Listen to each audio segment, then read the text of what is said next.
And just like that, the cab is off and stripped in one day, a few hours. It's got a little bit of surface rust in the bottom floor pan there.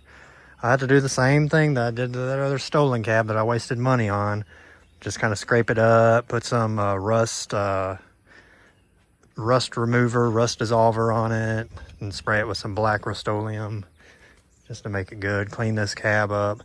I will say, in the glove compartment, I found the owner's manual, owner's book, and I found all the information in there, as you can see right there. Yeah, that's the window sticker, 1999, or well, 2000 model. It's a 2000 model, but it was bought in late 1999. I found the first owner's name, all the information. They got protection plan on this thing back in 2000 or 99. That's crazy. Maybe I can look them up on Facebook. They're in New Orleans, Louisiana. Maybe I can look them up. First name, I don't know very many people with this name, but first name is Constance. That sounds like a witchy name, but I'd be curious to see if I could find this person on there. But, you know, that was 23 years ago now. This truck is 23 years old. Here's the rest of it. I got another 4L60E right here. Split bell housing. Tail shaft right here. I might use that tail shaft instead of that Escalade one that has a weight on the end of it or a balancer. I don't know. I'm still in debate. After I pull off the few little morsels left on this frame, one of these lower control arms I need, one of mine is bent. Like, it's bent where the bushing is, but since I got one, I might as well take one if it's fresh, if it's not bent up. The motor and transmission, I don't really need to keep this transmission. I mean, it'd be cool to take it apart, make a video taking it apart, just seeing, because the guy said it slipped, but just curiosity to take it apart and see what's slipping, if it's the second gear band or, you know, the forward gears and the drum. I don't know, all that stuff. I've been watching not Precision Transmission anymore, but it's Richard and Teresa's educational videos on YouTube.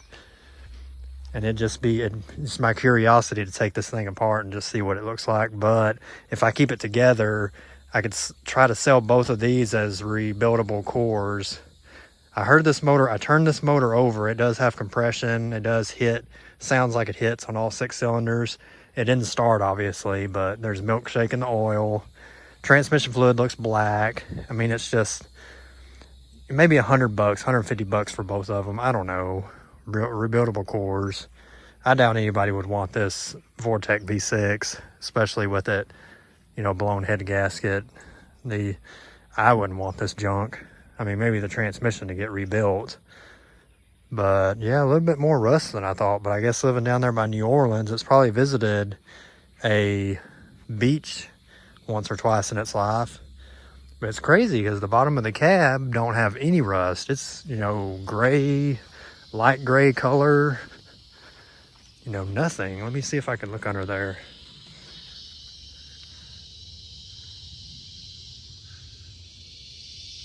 I mean, just as clean as can be, you know? No rust or nothing to speak of. But anyway, oh, the back of the cab. Yeah, perfectly straight. Perfectly straight. One little ding in here somewhere.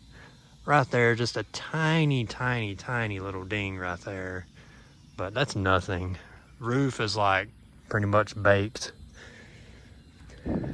I do like this red paint. It's beautiful, especially if you look in here on the floor where it hasn't been messed with or the sun hasn't touched it. It's nice.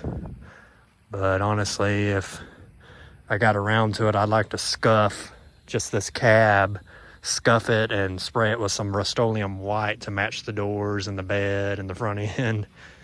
But who knows?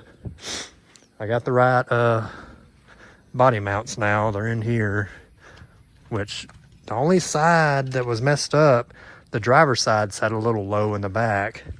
But you can see they're rusted. And they're pretty rotted, but that's the proper mounts right there. A lot of sand in them. All these are good. Like, you know, still glued on and firm.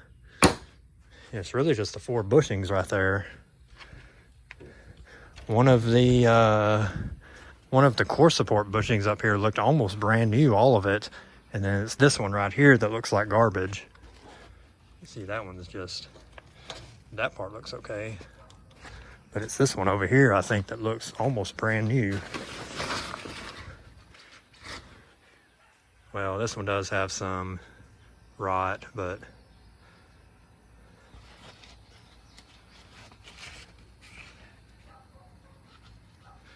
yeah, that's how it goes.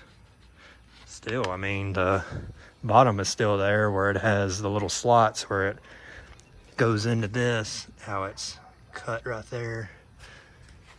But yeah, that's what I was talking about. That weight on the end of that.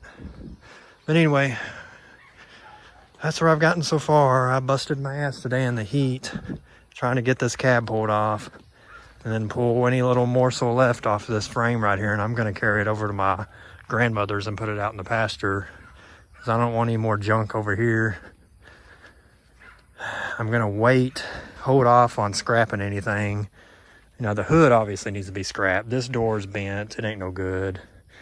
That one fender back there is mangled. A lot of interior pieces. I'm not going to use that AC box because there is a mouse nest on it and probably in it. I've got all the interior out of that Escalade that's like clean and perfect.